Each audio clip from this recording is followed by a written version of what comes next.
Halo, selamat malam dan assalamualaikum, Pak Eko. Perkenalkan Pak, kita dari kelompok 2, tepatnya di kelas 11, 7A07. Di kelompok 2 ini saya memperkenalkan rekan-rekan saya. Saya sendiri ada Feni Parsita, kemudian ada Mas Nurianto, Mas Muhammad Dahlan, dan Mas Juliandi.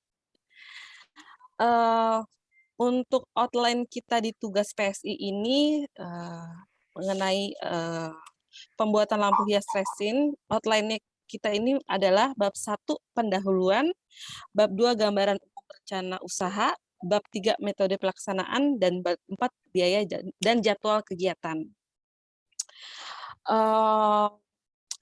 Baik Pak, untuk selanjutnya kita akan mulai mempresentasikan proposalnya dimulai dari Mas Dahlan. Silakan Mas Dahlan. Ya, terima kasih Mbak Feni. Selamat malam semua, selamat malam Pak Eko. Assalamualaikum warahmatullahi wabarakatuh. Perkenalkan, saya Muhammad Dahlan dari kelompok 2. Di sini saya akan menjelaskan tentang latar belakang dari pembuatan proposal PKM Kewirausahaan, pembuatan lampu hias resin. Latar belakang pembuatan proposal PKM Kewirausahaan yang kami buat ini adalah merupakan dari awal mulanya dari UKM. UKM di sini sebuah istilah yang mengacu ke jenis usaha kecil yang memiliki kekayaan bersih paling banyak 200 juta rupiah. Kemudian latar belakang lain yang menjadikan kami membuat proposal di kewirausahaan di lampu hias resin ini adalah hal unik. Hal unik ini sendiri yang menjadi alasan atau sasaran utama kami memilih PKM kewirausahaan di pembuatan lampu hias resin. Karena hal unik tersebut dapat membuat orang-orang tertarik untuk membeli lampu hias resin tersebut. Kemudian, next. Ringkasan dari lampu hias resin ini adalah inovasi baru di bidang penjualan produk lampu tidur.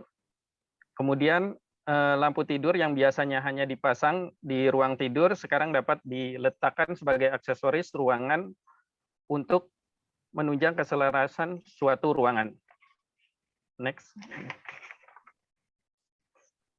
Tujuan dari pembuatan proposal PKM kewirausahaan lampu hias resin ini adalah untuk mengetahui peluang usaha, khususnya lampu tidur hias resin. Kedua, untuk mengetahui minat masyarakat tentang barang-barang unik. Ketiga, untuk mengetahui bagaimana cara memasarkan produk lampu tidur hias resin yang benar. Keempat, untuk mengetahui sasaran pasar yang menggunakan produk lampu hias resin unik sebagai hiasan ruangan. Next. Luaran yang kami buat di proposal PKM kewirausahaan lampu tidur hias resin ini adalah luaran yang dihasilkan dari usaha ini adalah lampu hias resin unik yang terbuat dari bahan resin dan dihiasi dengan berbagai bentuk di dalamnya sesuai dengan desain pembeli. Kedua, lampu hias resin ini dapat menjadi solusi bagi orang-orang yang ingin menghiasi ruangannya sesuai dengan keinginannya sendiri dan memiliki nilai-nilai estetika.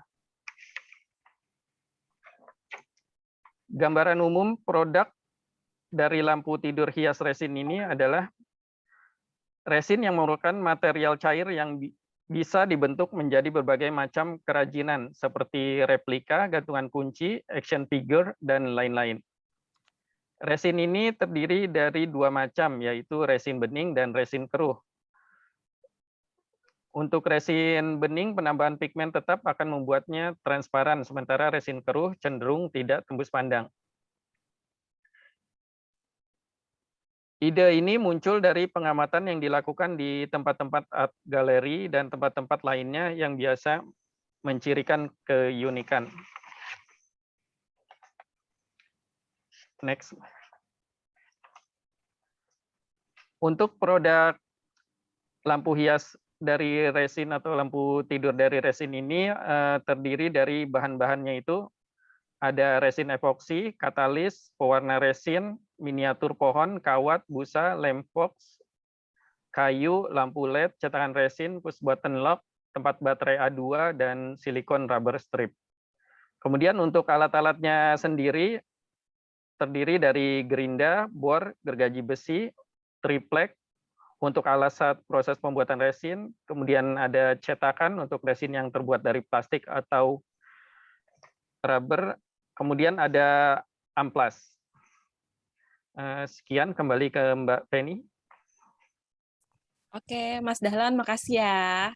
Iya. Baik Pak Eko, untuk penjelasan selanjutnya mengenai analisis finansial akan dijelaskan oleh Mas Rian. Mas Rian, silakan Mas. Ya, terima kasih. Assalamualaikum warahmatullahi wabarakatuh. Salam sejahtera buat kita semua. Kami akan melanjutkan analisis finansial dari kelompok kami. Ini menjadi bagian yang penting ya dalam proposal kami untuk mengetahui perkiraan laba dan rugi dan arus dana. Di sini ada tabel yang sudah kami buat. Kita membuat beberapa uraian. Di sini ada beberapa uraian-uraian yang bisa menjadi salah satu acuan kami dalam analisa keuangan, dan ini kita buat dari bulan ke-0 sampai dengan bulan ke-6. Ya, pada poin pertama di volume penjualan di sini ada beberapa item seperti kuantiti dan harga. Kuantiti ini sendiri adalah merupakan perkiraan yang dimana kita buat di bulan pertama itu sekitar 150 dan kita akan naik setiap bulannya sekitar 50 sampai dengan bulan ke-6 itu 400. Lalu di harga, karena ini di bulan pertama kita buat memang harganya 150.000 dan sampai nanti bulan ke-6 di 200.000. Total penjualan ini sendiri dihitung dari total kuantiti dengan harga juga, yang dimana kita melihat ada kenaikan ya seiring dengan penambahan dari kuantiti setiap bulannya. Lalu berikutnya ada kenaikan biaya. Kita juga perkirakan ya kenaikan biaya per tahun itu disebabkan karena beberapa bahan-bahan dan juga alat-alat yang kita butuhkan, dan juga termasuk biaya-biaya umum atau variabel yang lainnya. Di laba kotor ini sendiri kita melihat pada bulan pertama memang kita masih sesuai dengan perhitungan dari total kuantiti dan harga, ditambah juga dengan beberapa kenaikan ya. Kita melihat di bulan pertama sekitar 6.500.000 sampai nanti di bulan ke-6 sekitar 62.183.750 rupiah. Lalu berikutnya pada nomor 5, penyusutan garis lurus 3 tahun. Ini kita ambil 0,05% ya penyusutan, di mana penyusutan itu bisa terjadi seiring dengan proses perpindahan yang lambat juga. Jadi ada kemungkinan produksi itu menyusut juga. Poin 6 ada laba sebelum bunga dan pajak atau EBIT ya. Kita sama-sama lihat sesuai dengan laba kotor ini ya, ditambah juga dengan penyusutan. Lalu pajak 10% dari PPN juga kita bisa lihat dari bulan pertama sampai bulan ke-6. Lalu laba bersih ini kita lihat hitungannya dimulai dari bulan pertama 5.800.000 setelah dikurangi pajak ya, sampai dengan nanti bulan ke-6 sekitar 55.956.568 rupiah. Kita juga menghitung discount factor, karena discount factor ini sangat penting sebagai salah satu perhitungan net present value. Jadi kita tambahkan 5% sebagai discount factor-nya. Lalu modal investasi ini sekitar 16 juta. Di poin berikutnya arus dana kas, ini merupakan gabungan dari penyusutan garis lurus dan laba bersih sekitar 5.850.000 ya. Kalau kita lihat arus dana kas ini sebagai modal investasi awal kita minus 16 juta. Ya, kita bisa melihat di bulan-bulan berikutnya arus dana kas ini mengalami kenaikan ya sampai dengan bulan ke-6. Lalu titik pulang pokok BE atau BEP ini juga kita sama-sama melihat dari modal investasi awal 16 juta, lalu ada di mana penambahan terhadap biaya operasi variabel atau biaya umum seiring ada biaya-biaya yang kemungkinan naik pada bulan kedua dan bulan ke-6. Lalu titik pulang pokok BEP-nya di sini kita sama-sama melihat titik dari modal investasi awal kami ya dengan harga itu sekitar 106,67% sampai dengan di bulan ke-6 89,08%. Nah, untuk net present value sendiri atau NPV ini adalah sedikit saya jelaskan bahwa perhitungan selisih antara pemasukan dan pengeluaran ini juga sangat penting untuk bisa menentukan kelayakan usaha dari sebuah modal investasi, apakah ini perlu dilanjutkan atau tidak. Jadi pengeluaran dan pemasukan yang sudah disesuaikan dengan memanfaatkan social opportunity cost ya, atau dicari selisihnya, itu yang kita sebut dengan net present value. Nah, kalau melihat hitungan dari perkiraan kami terhadap laba rugi dan arus dana, di kami hitungan NPV-nya itu sekitar Rp126.969.000, dan internal rate return atau kita sebutnya adalah di sini metrik yang digunakan dalam analisis keuangan untuk memperkirakan potensi keuntungan investasi. Nah, kalau kita lihat potensi keuntungan investasinya itu sekitar 88,43%, dan ini cukup besar potensi keuntungan dari investasi yang kita berikan di awal sekitar 16 juta. Maka ini layak usaha kita untuk dipertimbangkan atau untuk bisa mendapatkan peluang untuk dibuatnya hiasan lampu resin ini. Nah, kalau kita terakhir melihat payback atau dibilang adalah ini merupakan jangka waktu di mana kembalinya investasi yang telah dikeluarkan. Nah, kalau kita lihat ini ada di bulan ketiga, tepatnya di 2 bulan 20 hari, sekitar Rp36.718.000.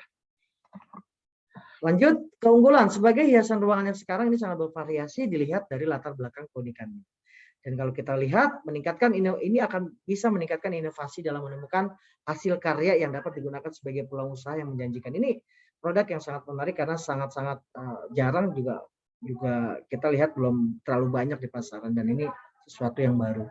Strategi pemasarannya pasti kami melihat banyak ruang untuk pemasaran kami. Yang pertama adalah membuka situs online atau memberitahu secara langsung door to door ya, lalu menyebar brosur juga di jalanan atau poster yang sudah kami buat juga posternya. Dan yang ketiga pastinya kita akan membuat atau memanfaatkan sosial media ya, seperti Instagram dan Facebook atau marketplace. Oke, kembali ke Mbak Feni. Terima kasih Mas Rian. Baik Pak Eko, untuk selanjutnya kita akan menjelaskan proses produksi yang akan dijelaskan oleh Mas Andi. Silakan Mas Andi. Oke, terima kasih Mbak Feni. Selamat malam Pak Eko. Assalamualaikum warahmatullahi wabarakatuh. Perkenalkan, saya Juliani dari kelompok 2. Berikutnya saya akan melanjutkan presentasi PKM Kewirausahaan lampu resin, di mana itu adalah proses produksi. Kita terbagi menjadi 5 tahap. Ada desain tahap pertama, tahap kedua ada campurkan epoxy resin, tahap ketiga cetak resin, dan tahap keempat sanding, tahap kelima finishing. Untuk desain itu prosesnya membuat sketsa desain lampu hias resin yang kita inginkan atau sesuai dengan konsumen yang diinginkan. Untuk kedua itu campurkan epoxy resin.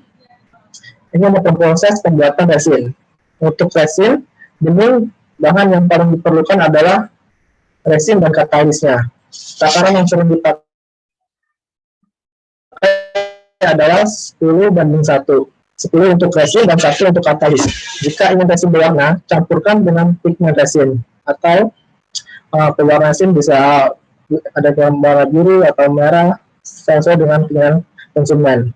Untuk yang ketiga itu adalah tahap cetak resin.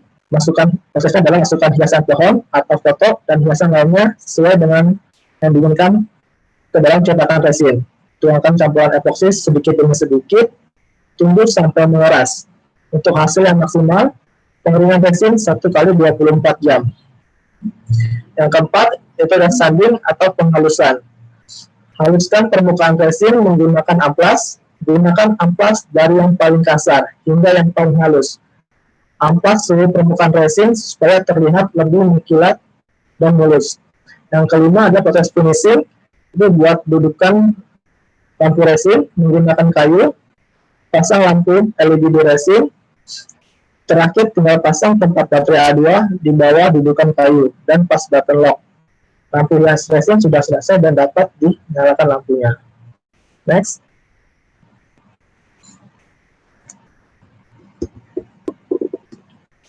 Yang berikutnya adalah evaluasi. Untuk evaluasi sendiri itu dari 3 tahap. Yang tahap pertama ada input, kedua proses, dan yang ketiga output. Tahap evaluasi ini berisikan laporan pada kegiatan mulai dari tahap praproduksi sampai tahap produksi dengan lama waktu tertentu. Untuk tahap pertama, untuk input itu terdiri dari survei pasar, studi kelayakan, persiapan bahan, persiapan sumber daya manusia, dan terakhir adalah dana. Untuk tahap kedua itu proses, di mana terdiri dari membuat desain, tahap pembuatan, tahap pengurusan resin, tahap pemasangan kayu, tahap pemasaran, dan tahap pengemasan. Untuk tahap terakhir adalah output, di mana lampu hias resin sudah siap dikirim kepada konsumen. Next. Oke, berikutnya adalah anggaran biaya, di mana anggaran biaya ini terdiri ada 4 poin yang akan saya uraikan. Untuk yang pertama itu adalah peralatan penunjang, maksimal 15% dari modal investasi, di mana jumlahnya adalah 2.750.000 dengan cakupan 15%. Peralatan penunjang ini ya terdiri dari bahan-bahan yang digunakan. Untuk kedua itu ada bahan habis pakai, itu 70%. Ini misalnya seperti resin, katalis, dan contoh bahan lainnya, itu jumlahnya adalah 10.750.000 atau cakupannya 70% dari modal investasi. Yang ketiga itu adalah perjalanan, itu maksimal 10%. Ini terdiri dari transportasi atau biaya pemasaran. Untuk jumlahnya itu 1.500.000, cakupannya adalah 10% dari modal investasi. Yang terakhir ada 4 lain-lain, itu maksimal 5%, itu bisa dari administrasi dan laporan hasil keuangan lainnya yang kita butuhkan. Untuk jumlahnya sendiri adalah 1 juta, cakupannya 5% dari modal investasi. Dengan total pengeluaran semuanya adalah 16 juta rupiah, dengan cakupannya 100% dari modal investasi. Next. Nah, berikut ada kesimpulan dari PKM Kewirausahaan usaha lampu tidur hias dari resin. Lampu tidur hias dari resin ini akan sangat disukai oleh masyarakat dengan keunikan desain sesuai dengan pilihan dari setiap pembeli. Atau konsumen itu bisa melakukan custom sesuai yang menginginkan, atau bisa dengan foto pernikahan atau dengan kado ulang tahun, itu bisa sesuai dengan konsumen. Dari sisi efisiensi sendiri itu diukur dari indikator IRR atau disebut dengan internal rate of return, itu sebesar 88,43%, maka usaha ini harusnya layak untuk dilanjutkan. Berikut akan saya kembalikan lagi dengan Mbak Penny. Ya, terima kasih Mas Andi. Baik, untuk penjelasan selanjutnya mengenai poster PKMK akan dijelaskan kembali oleh Mas Rian. Silakan Mas Rian. Ya, terima kasih Mbak Feni. Ya, kembali lagi ke saya. Ya, di sini saya akan sedikit menjelaskan mengenai poster PKMK yang sudah kami buat. Dalam hal ini adalah poster lampu hias resin. Ya, di sini juga di poin pertama ini saya sampaikan juga untuk tujuan dari PKMK-nya yang pastinya adalah menumbuhkan pemahaman dan keterampilan mahasiswa dalam menghasilkan komoditas yang unik ya, serta sebagai langkah awal untuk merintis kewirausahaan. Nah, ada latar belakang juga sebagai salah satu latar belakang ini bentuk inovasi baru dalam bidang industri ya di penjualan lampu tidur. Di sini juga ada luaran kami sampaikan total penjualan, perkiraan total penjualan kami sampai dengan omset ya yang di mana tadi sudah disampaikan bahwa internal of return-nya gitu ya, kita akan kembali sekitar 88,43%. Nah, di sini juga ada keunggulan ya, salah satu sebagai macam ide kreatif yang bisa dibuat sesuai keinginan, tahan lama, memberikan kesan yang berbeda, dan pasti harganya yang cukup relatif murah. Strategi pemasarannya kita bisa langsung ke rumah, door to door, menggunakan channel digital ya, seperti marketplace, menyebarkan poster dan brosur, dan juga memanfaatkan sosial media. Kesimpulannya ini sangat pastinya akan sangat disukai produk hiasan resin ini karena saat ini kita melihat sangat jarang dan pastinya menjadikan sebuah bentuk wirausaha yang bisa bersaing nanti. Dan terakhir quotes dari kami yaitu bersikap cukup berani untuk menjadi buruk pada sesuatu yang baru. Ini mengenai poster yang sudah kami buat. Oke, nah ini quotes kita adalah bersikaplah cukup berani untuk menjadi buruk pada sesuatu yang baru. Jadi ini mungkin menjadi landasan kita membuat proposal ini gitu ya. Jadi kita memberanikan diri ya untuk siap juga menjadi buruk gitu ya untuk hal-hal yang baru. Mbak Feni silakan. Ya, baik, terima kasih Mas Rian, Mas Dahlan, dan Mas Andi untuk presentasi kelompok 2 kita ini. Demikian Pak Eko, penjelasan untuk presentasi kami mengenai pembuatan lampu hias resin. Terima kasih dan wassalamualaikum warahmatullahi wabarakatuh. Waalaikumsalam warahmatullahi wabarakatuh. Terima kasih.